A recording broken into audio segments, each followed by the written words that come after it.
Our ads project is being sponsored by Roche Tissue Diagnostics, an international company that centers around biotech, pharmaceuticals, specifically within pathology. Currently, 170,000 dispensers per week are being manufactured in Tucson. That's 212 metric tons of waste that is landfill bound, equivalent to 40 Honda Civics.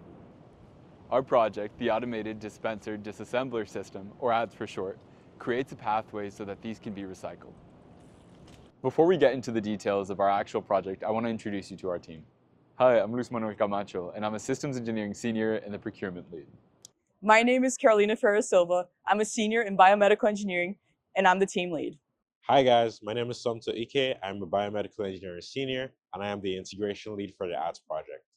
Hello everyone, my name is Liliana Suarez. I'm a software engineering major, and I'm the software lead for ads. Hi, I'm Jane De Piccolo. I'm a mechanical engineering senior, and I'm our mechanical modeling lead.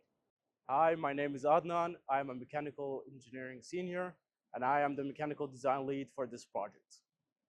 This is a chemical reagent dispenser. It dispenses liquid reagents to be used and examined in pathology labs. This dispenser is built up of four main components: a barrel holding the actual reagent, a coupler stabilizing the barrel and responsible for directing the liquid, and inside this barrel is a rubber O-ring and a glass bulb embedded into the coupler, held together by a metal spring. When looking at the development of this project, we had 6 main requirements that drove us, those being functional requirements. The first to represent our functional requirements falls under input and ID. This saying that the system shall sort whole dispensers into recyclable and non-recyclable based on the reagent type read from the barcode information. Our second representative functional requirement falls under part disassembly. This one states that the system shall separate at least 70% of recyclable input dispensers by weight into different component materials. Last but not least, we talk about system control, stating that the system shall halt processing when output bins are full. Now that we laid out the functional need for our project, we can now give you an overview as to how our system sequences through its operation. Wait, no, you have to disassemble it first. This is one of the original renditions of our actual system, followed by what our system looks like in the present. First, the user loads the dispensers. Then the position is confirmed on the software and the dispenser is scanned. Together, this makes the intake and identification. If the system scans it as biohazardous, it goes into the waste bin. If it scans as recyclable, then it'll go to the next station known as the twist and pull. The twist and pull will then separate the barrel from the coupler and will recover 97% of that plastic.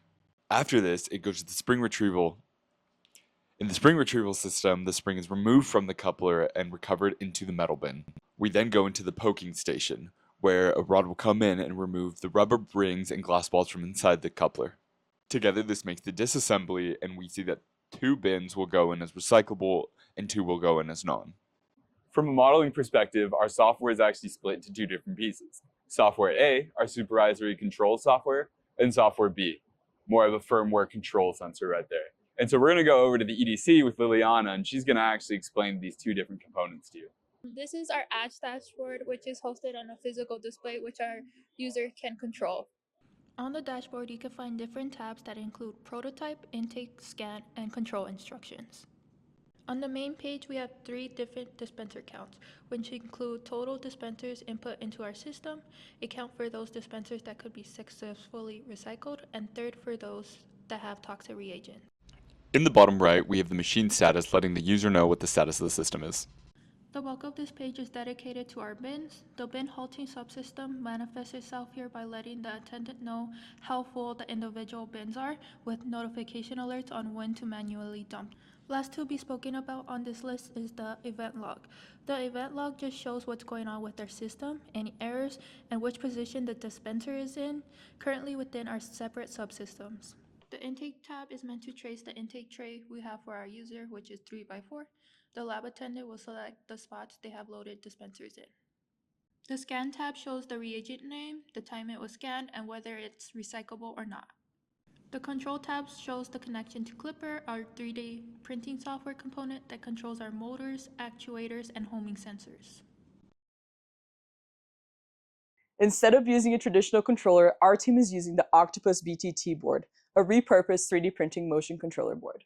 If you look at a 3D printer, it's already a gantry system, precise multi-axis motion, which is exactly what we need. We extended that system to control all of our actuators and sensors using G-code and custom macros, allowing us to automate complex sequences without writing low-level firmware. We didn't reinvent the system, we simply reprogrammed it for a completely new purpose. Here we have Clipper reacting to the program. We see these embedded macros that essentially command the system and tell it what to do.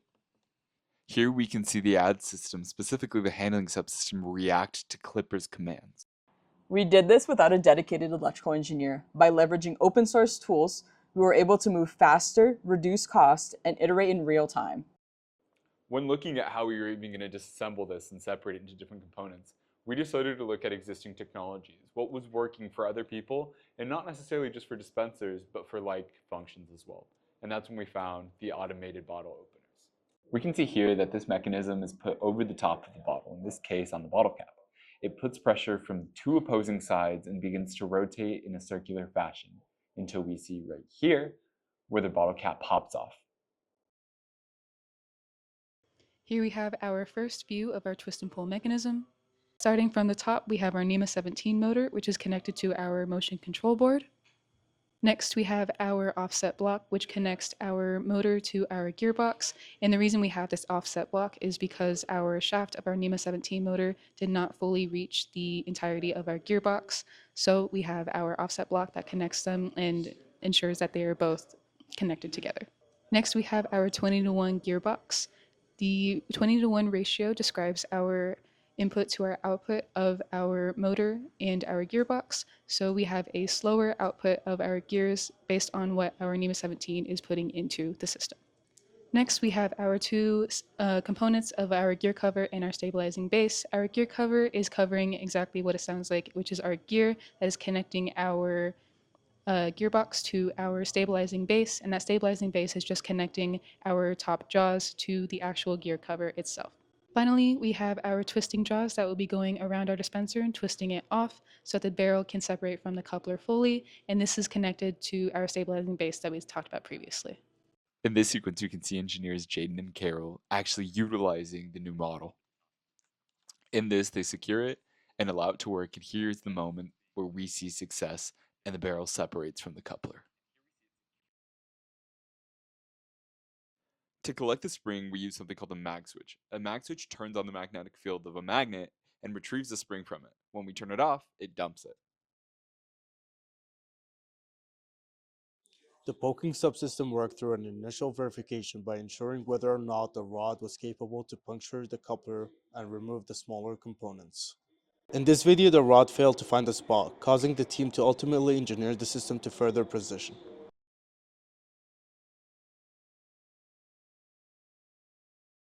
Together, those sub-assemblies make ads. Ads proves that products like these that were not meant to be disassembled can be sustainably recycled through thoughtful and scalable automation. Through the repurposing of technologies like the 3D printing motion controller board and the water bottle opener, we can now transform clinical waste into viable materials.